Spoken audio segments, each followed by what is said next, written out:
Assalamualaikum warahmatullahi wabarakatuh. Selamat pagi Ananda. Ya, hari ini kita akan belajar bahasa Indonesia. Hari ini kita akan belajar mengenai struktur teks editorial. Bersama saya, Andi Samsidar. Generasi Smart School berkarakter cerdas Ki.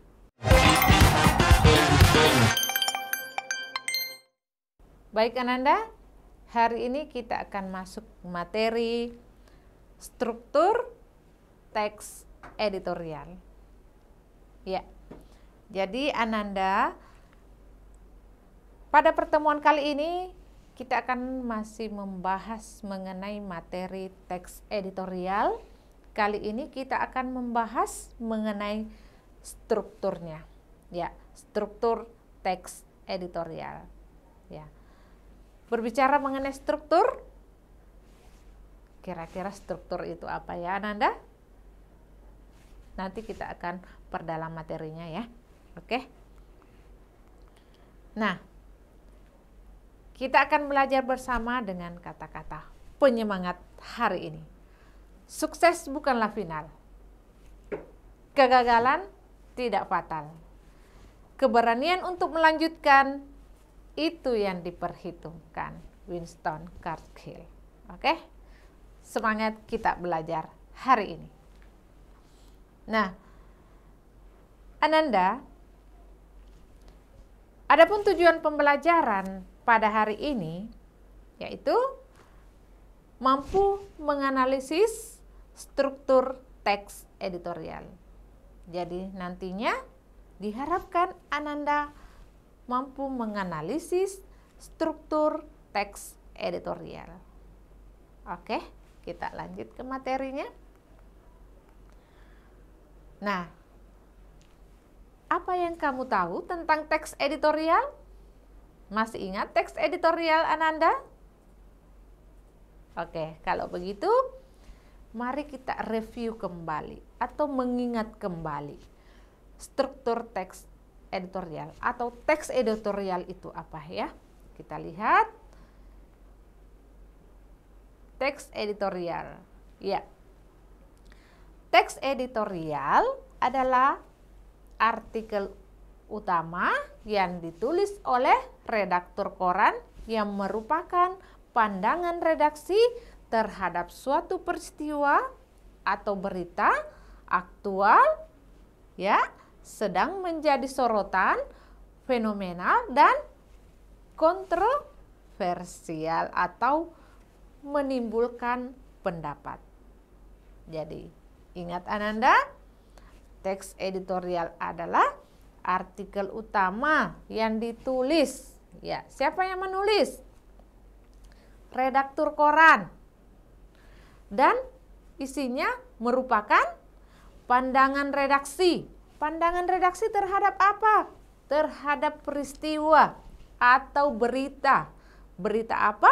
Berita aktual atau sedang menjadi sorotan pada saat itu.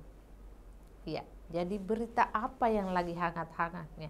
Isu apa yang paling hangat? Nah, itu yang paling bagus diangkat menjadi teks editorial.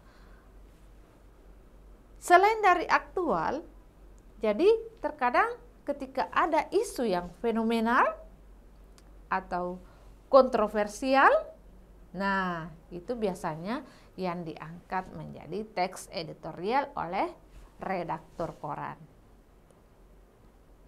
Paham Ananda? Iya, jadi kita ingat kembali, oh ternyata teks editorial ini adalah artikel utama yang ditulis oleh redaktur koran yang merupakan isinya pandangan redaksi terhadap suatu peristiwa atau berita yang aktual, fenomenal, atau kontroversial. Nah, itulah teks editorial. Oke, next. Struktur teks editorial. Mari kita lihat, berbicara mengenai struktur. Struktur itu adalah bagian yang saling terkait. Ya, bagian yang saling terkait. Kalau manusia mempunyai bagian kepala, badan, dan kaki. Pohon mempunyai daun, batang, dan akar. Ternyata teks editorial juga mempunyai bagian yang saling terkait. Apa saja strukturnya? Yang pertama adalah tesis. Jadi, struktur teks editorial yang pertama adalah tesis. Oke. Kemudian, struktur teks editorial yang kedua, argumentasi. Jadi, yang pertama adalah tesis, yang kedua adalah argumentasi. Struktur yang ketiga, penegasan ulang. Jadi ingat Ananda, ternyata struktur teks editorial itu ada berapa? 3. Ya, betul. Ada 3. Yang pertama adalah tesis, yang kedua adalah argumentasi, yang ketiga adalah penegasan ulang. Jadi itulah struktur teks editorial. Mari kita bahas satu persatu tesis itu sebenarnya apa. Dan argumentasi itu seperti apa. Kemudian penegasan ulang itu seperti apa. Oke, kita lihat. Nah, tesis. Ya, apa itu tesis? Tesis, bagian pendahuluan teks editorial, fungsinya adalah mengenalkan isu atau permasalahan yang akan dibahas dalam bagian berikutnya. Kita lihat di layar Ananda, tesis adalah bagian pendahuluan teks editorial. Jadi tesis ini merupakan bagian pendahuluan dari teks editorial, di mana fungsinya mengenalkan isu, ya, mengenalkan isu atau permasalahan yang akan dibahas di bagian berikutnya. Jadi ada kata kuncinya yaitu bagian pendahuluan, mengenalkan isu atau permasalahan.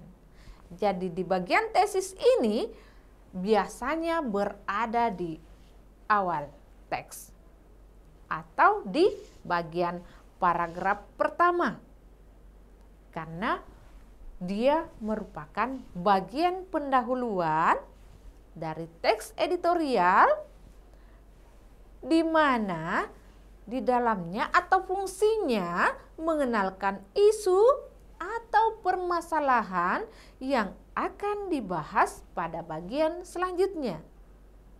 Nah, itulah tesis atau struktur yang pertama. Kemudian yang kedua, argumen. Apa itu argumen? Kita lihat. Oke. Nah, pada bagian ini merupakan bagian pembahasan yang berisi tanggapan redaksi. Ya. Tanggapan redaksi terhadap isu yang sudah diperkenalkan sebelumnya. Ya. Jadi di bagian argumen ini, disinilah dibahas apa tanggapan redaksi terhadap isu yang telah dikenalkan di bagian tesis tadi, atau tanggapan redaksi terhadap masalah yang akan dibahas yang telah diperkenalkan di bagian pendahuluan atau di bagian tesis. Nah, itu adalah argumen. Kita ulang kembali.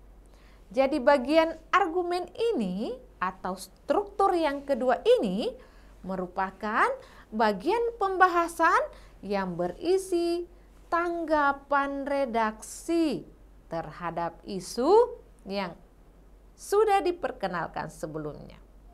Kalau tesis tadi mengenalkan isu yang akan dibahas, nah di bagian argumen ini sudah ada tanggapan dari redaksi terhadap isu tersebut atau masalah yang akan diangkat. Oke, nah selanjutnya struktur yang ketiga. Apa struktur yang ketiga tadi?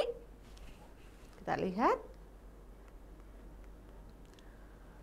Penegasan ulang. Ya. Bagian ini merupakan bagian simpulan. Ya. Jadi bagian penegasan ulang ini adalah bagian simpulan, saran, atau rekomendasi di dalamnya juga terselip harapan redaksi. Ya. Harapan redaksi kepada para pihak terkait dalam menghadapi atau mengatasi persoalan yang terjadi di dalam isu tersebut. Nah, penegasan ulang ini adalah merupakan bagian biasanya berisi simpulan. Ada juga kadang berisi saran, rekomendasi, harapan redaksi, ya, terhadap kepada pihak yang terkait untuk mengatasi masalah yang telah dibahas tadi. Nah, mari kita ingat kembali Ananda. Struktur teks editorial ada berapa? Iya, ada 3. Yang pertama adalah tesis, yang kedua adalah argumentasi, yang ketiga adalah penegasan ulang. Nah, itulah struktur teks editorial. Di bagian tesis adalah pengenalan isu, di bagian argumentasi adalah tanggapan redaksi terhadap isu, bagian penegasan ulang adalah simpulan atau saran, rekomendasi atau harapan redaksi kepada pihak terkait untuk mengatasi masalah yang telah dibahas tadi. Ya, saya harap Ananda sudah paham sampai di sini ya mengenai struktur teks editorial. Nah, mari kita melangkah untuk menganalisis struktur teks editorial. Untuk menganalisis struktur teks editorial, tentunya harus disiapkan dulu teks editorialnya. Mari kita lihat contoh teks editorial. Nah, di sini menganalisis teks editorial yaitu dengan judul pentingnya meningkatkan pelayanan rumah sakit. Nah, ini judulnya. Kita lihat contohnya. Ya. Nah, ini adalah contoh teks editorial pentingnya meningkatkan pelayanan rumah sakit. Oke. Nah, paragraf pertama, pada tahun lalu banyak masyarakat mengadu mengenai pelayanan kesehatan ya, yang berada di rumah sakit Indonesia. Satu di antara keluhan masyarakat yaitu penanganan dokter untuk melayani pasien yang kurang memuaskan. Kemudian paragraf kedua, seharusnya pemerintah lebih mengutamakan bidang kesehatan dengan cara memperbaharui atau meningkatkan mutu setiap dokter di Indonesia. Hal itu dilakukan demi meningkatkan pelayanan dan memberikan kepuasan pada masyarakat. Paragraf ketiga, terdapat pengaduan yang berjumlah sekitar 268 dan dilaporkan pada Kementerian Kesehatan. Namun, pada kenyataannya masih banyak laporan yang belum diterima bahwa masyarakat masih kurang puas dengan pelayanan rumah sakit yang diberikan. Nah, kemudian paragraf keempat,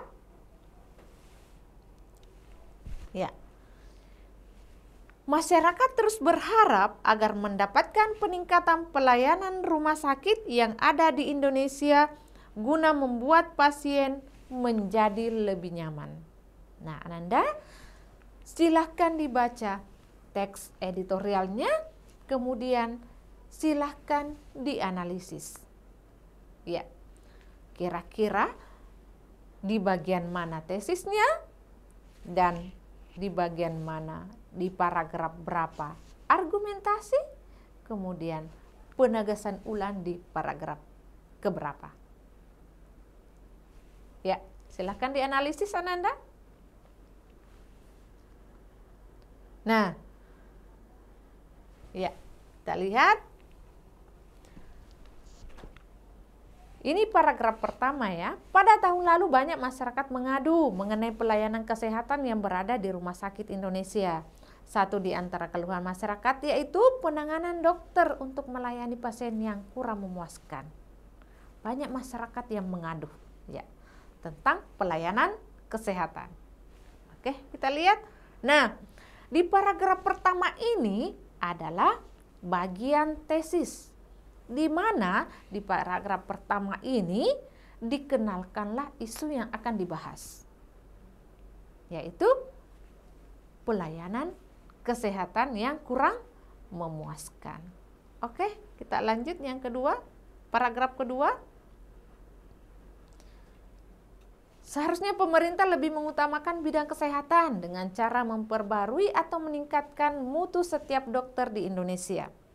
Hal itu dilakukan demi meningkatkan pelayanan dan memberikan kepuasan pada masyarakat. Kita lihat ini bagian apa ya? Iya, jadi paragraf kedua ini adalah struktur yang kedua atau argumen. Jadi berada di paragraf kedua. Ini adalah tanggapan redaksi terhadap isu yang telah diperkenalkan di paragraf pertama tadi. Kemudian paragraf ketiga. Nah, paragraf ketiga ini masih dalam bagian struktur yang kedua atau argumen. Mengapa? Di sini masih berisi tanggapan penulis atau redaksi tentang isu yang telah diperkenalkan di bagian tesis tadi. Selanjutnya, ya, masyarakat terus berharap agar mendapatkan peningkatan pelayanan rumah sakit yang ada di Indonesia guna membuat pasien menjadi lebih nyaman. Kita ingat kembali ya. Kita ingat kembali bahwa ada tesis, argumentasi, dan penegasan ulang. Ya. Jadi paragraf keempat ini adalah struktur yang ketiga atau penegasan ulang. Mengapa? Nah, kita lihat di dalam paragraf keempat ini ya ada harapan. Ada harapan penulis agar mendapatkan peningkatan pelayanan.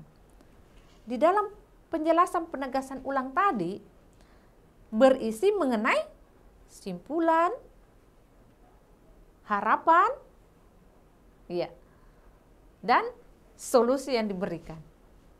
Jadi ini adalah bagian penegasan ulang. Ya, karena adanya harapan yang untuk menyelesaikan permasalahan. Oke Ananda, sampai di sini saya yakin Ananda sudah mampu menganalisis struktur teks editorial. Kalau begitu Ananda, mari kita uji kemampuan Ananda dengan soal latihan yang Ibu tampilkan sebentar. Ya, mari kita menganalisis. Ya, jadi Ananda jangan takut salah karena memang kita proses belajar dan latihan. Ya, oke Ananda. Oke, kita lihat soalnya, soal nomor 1. Ya, bacalah teks editorial berikut. Banjir yang selalu melanda ibu kota Jakarta sudah tidak bisa ditoleransi dan dimaklumi. Harus ada solusi yang cepat dan tepat untuk mengatasi sebelum Jakarta benar-benar tenggelam. Salah satu solusi yang diusung Pemkot DKI Jakarta adalah program normalisasi sungai. Program tersebut berupa pengosongan lahan di sekitar sungai-sungai yang ada di Jakarta. Apa perintahnya? Ya, teks di atas termasuk struktur bagian. Kira-kira bagian apa Ananda? Apakah bagian pernyataan umum? Ataukah bagian argumentasi? Ataukah penegasan ulang? Atau penutupan atau koda? Baik Ananda, silahkan raise hand untuk menjawab langsung atau boleh menulis jawabannya di chat box. Silahkan Ananda.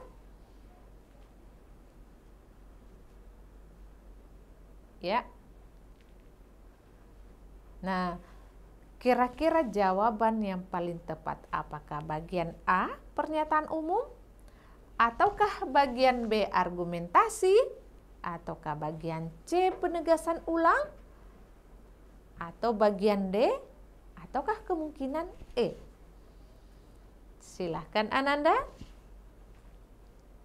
Kira-kira jawaban yang paling tepat. Ya. Ada jawaban yang masuk? Nah, ada jawaban dari SMA 6 Wajo. Ya. Salam hormat buat guru pendamping di SMA 6 Wajo ya. Menjawab C. Kemudian ada lagi SMA 3 Lu Timur. Menjawab C. Oke, kita tunggu lagi jawabannya masuk ya. Nah, tidak ada lagi? Oke, kita lihat jawabannya. Ya. Teks di atas berisi pendapat penulis. Ya, pendapat penulis ya. Banjir yang selalu melanda ibu kota Jakarta sudah tidak bisa ditoleransi dan dimaklumi, harus ada solusi. Kira-kira jawaban yang paling tepat adalah bagian A. Oke, kita lanjut.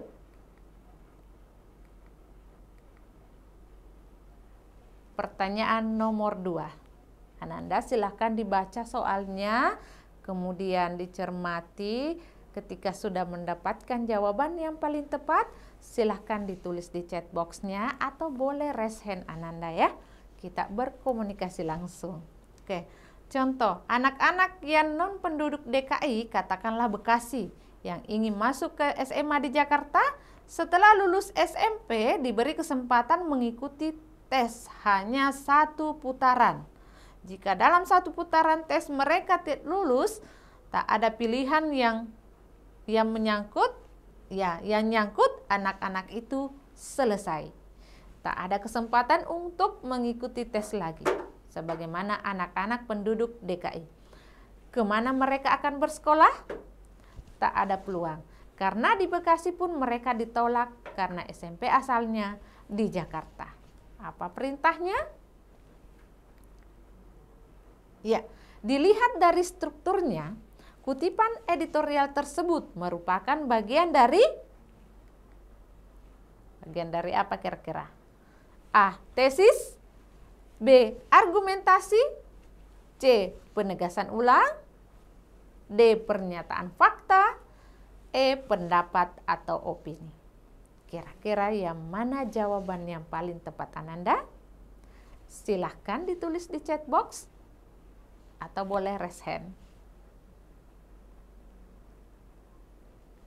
Ya, apakah bagian A, B, C, D, atau E?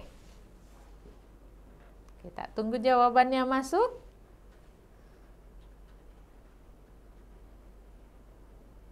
Ya.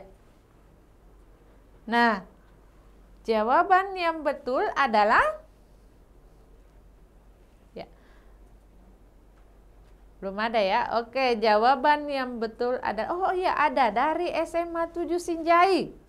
Nah, dari SMA 7 Sinjai itu menjawab B. Salam hormat buat guru pendamping di SMA 7 Sinjai. Kemudian ada lagi dari SMA 3 Lu Timur menjawab B. Ya. Nah, jawaban yang betul adalah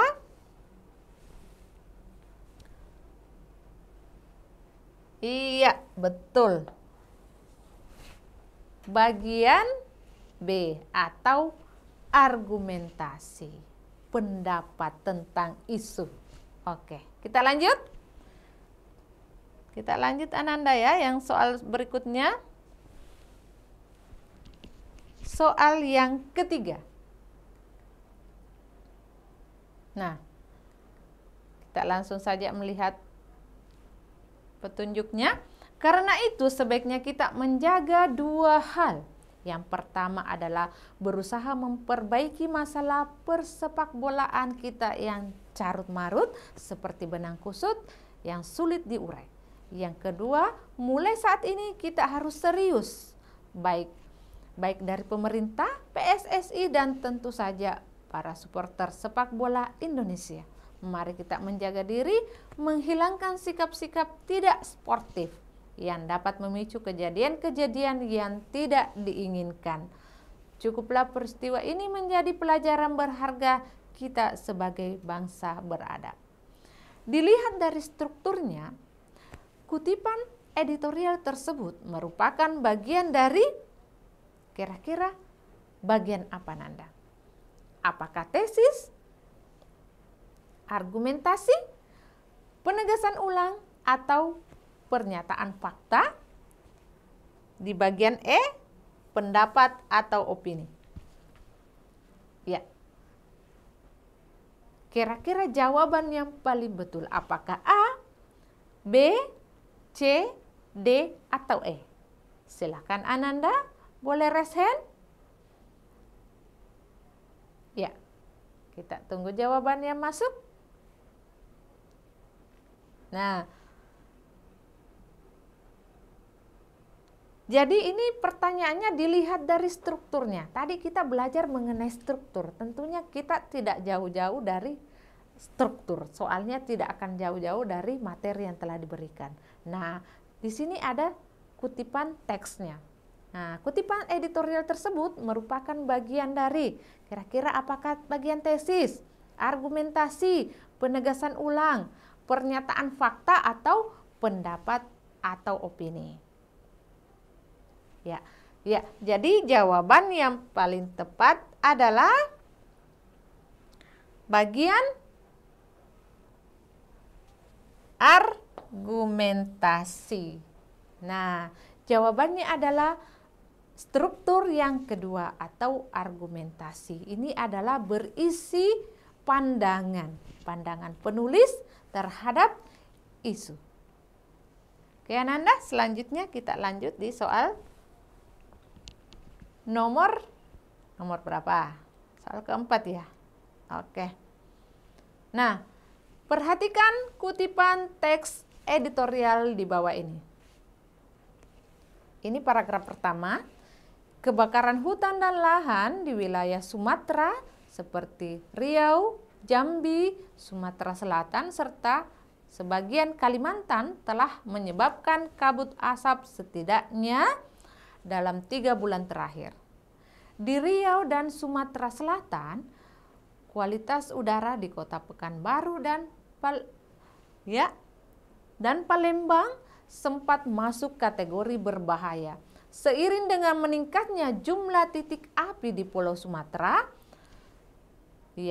penyebab kebakaran hutan dan lahan yang sering terjadi dan berulang setiap tahunnya di Sumatera dan Kalimantan disebabkan karena lemahnya penegakan hukum. Disebabkan karena lemahnya penegakan hukum. Paragraf kedua. Kelemahan aparat hukum, kelemahan aparat hukum dalam menangani isu lingkungan serta sanksi hukuman yang ringan juga dirasakan sebagai penyebab berulangnya kasus pembakaran hutan. Dari tahun ke tahun. Kita catat dan pegang janji ini dengan serius karena semua ini diperlukan agar kabut asap tidak muncul lagi di masa mendatang. Semoga kabut asap bukan merupakan bencana tahunan seperti banjir di negara kita. Kutipan teks editorial poin kedua atau paragraf kedua, termasuk struktur bagian apa, Nanda? Apakah argumentasi, penegasan ulang, pernyataan pendapat, simpulan, atau opini? Jadi yang ditanyakan adalah paragraf kedua, kutipan teks editorial poin kedua atau paragraf kedua termasuk dalam struktur bagian. Oke, Ananda silakan dijawab. Boleh menulis di chat box. Ada yang bisa, Ananda? Atau langsung menjawab dengan raise hand. Kira-kira mana sih jawaban yang paling tepat?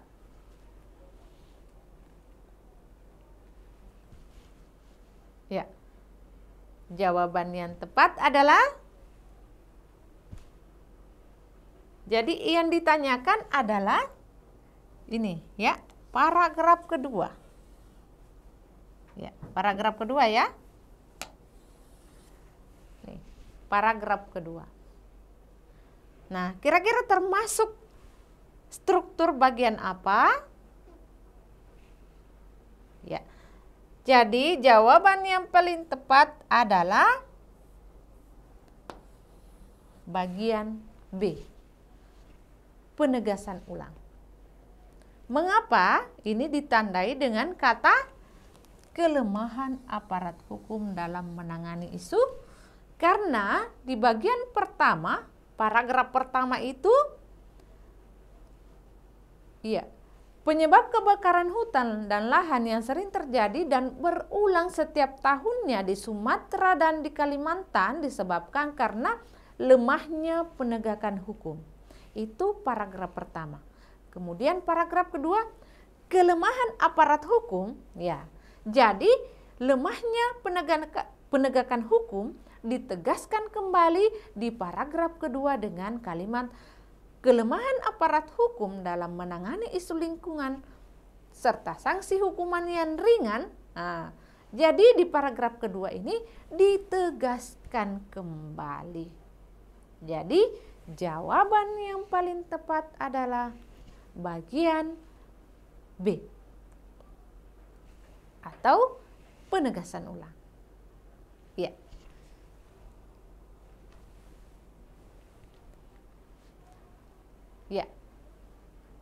Ananda semua, mari kita review kembali apa yang sudah dipelajari mengenai struktur teks editorial sebelum kita akhiri materi kita hari ini karena kita dibatasi oleh waktu. Apa saja yang telah dipelajari? Masih ingat? Mengenai struktur teks editorial. Struktur teks editorial tadi, yang pertama ada tesis, Yang kedua ada argumentasi. Yang ketiga ada penegasan ulang. Bagian tesis mengenalkan isu terdapat di bagian pendahuluan teks editorial. Kemudian argumentasi, pandangan penulis terhadap isu yang telah dikenalkan. Kemudian yang ketiga, penegasan ulang berisi simpulan. Ya, bisa simpulan, harapan kepada pihak terkait untuk menyelesaikan isu atau permasalahan. Jadi, Ananda tadi sudah menganalisis. Ya, menganalisis. Jadi, seperti itu Ananda cara menganalisis struktur teks editorial. Tentunya harus ada teks editorial yang harus disiapkan, kemudian tentunya harus dibaca dengan cermat. Ya, setelah dibaca, kemudian ditentukan pada paragrafnya, apakah paragraf pertama, kedua, ketiga, dan selanjutnya kira-kira strukturnya terletak di bagian mana, tesisnya di bagian mana, argumentasinya di bagian mana, penegasan ulangnya di bagian mana. Jadi saya harap Ananda nantinya sudah bisa menganalisis sendiri struktur teks editorial. Oke Ananda, karena kita dibatasi waktu, maka tentu materi ini harus berakhir sampai di sini ya. Nah, setulus hati, sepenuh jiwa, sekuat tenaga, mencerdaskan Sulawesi Selatan. Generasi Smart School berkarakter cerdas.